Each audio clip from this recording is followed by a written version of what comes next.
O navio Bahia foi um dos principais encouraçados da Marinha Imperial Brasileira, construído no contexto pós-Guerra do Paraguai, período em que o Brasil procurava se modernizar militarmente, especialmente no setor naval. Embora o Bahia não tenha tido um papel ativo em grandes batalhas, ele representou um esforço significativo do Império para modernizar sua frota e acompanhar as inovações navais da época, em um cenário internacional marcado por intensas disputas entre potências europeias. O navio Bahia foi incorporado à Marinha Imperial Brasileira em um período em que o Brasil se recuperava dos custos e dos impactos da Guerra do Paraguai, e a necessidade de uma marinha mais forte e moderna era uma prioridade estratégica para o país. Esse encouraçado foi construído na Inglaterra, como parte da compra de navios de guerra de grande porte para a modernização da frota. O Bahia era um encouraçado de casco blindado, projetado para resistir aos canhões pesados da época e proteger a embarcação durante combates diretos. Ele tinha armamento pesado e era considerado uma das maiores inovações navais do Brasil na época. Sua principal característica era a blindagem de ferro que revestia seu casco, uma tecnologia avançada para os padrões da época. O navio foi projetado para ser uma unidade de combate forte e resistente, com uma série de canhões de grosso calibre e capacidade para enfrentar navios de guerra de outras potências. A construção do Bahia foi parte de uma série de aquisições que a Marinha Imperial Brasileira fez para modernizar sua frota após a Guerra do Paraguai. Como já foi dito, no entanto, a incorporação de navios como o Bahia enfrentou dificuldades logísticas e financeiras. O Bahia e outros navios da época, como o Tamandaré e o Riachuelo, exigiam manutenção constante, além de que o país não possuía toda a infraestrutura necessária para operá-los de maneira eficaz.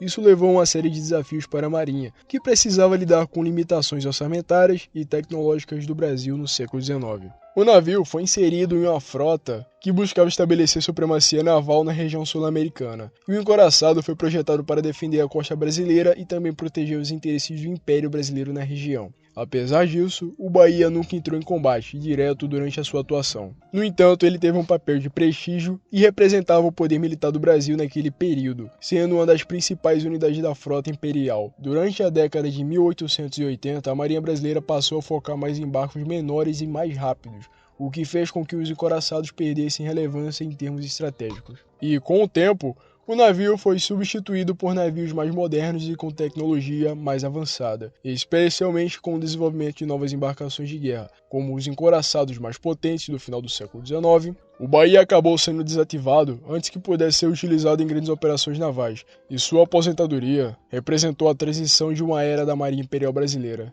onde as potências navais tradicionais como o Reino Unido, a França e os Estados Unidos dominavam as inovações tecnológicas. Esse navio foi um símbolo do esforço no Brasil para modernizar sua marinha após a Guerra do Paraguai, mas apesar de seu grande porte e inovações tecnológicas para a época, ele enfrentou desafios operacionais e financeiros. Embora o Bahia não tenha sido utilizado em grandes batalhas históricas ou conflitos de grande escala, ele reflete a ambição do Brasil em se afirmar como uma potência militar e manter sua soberania, especialmente no contexto sul-americano.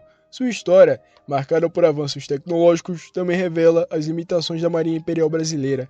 Em uma época de rápido desenvolvimento das potências navais internacionais, o Bahia, embora que não tenha tido um papel tão imponente quanto outros navios da época, é um exemplo do esforço brasileiro para fortalecer a defesa nacional durante um período crucial da história do país.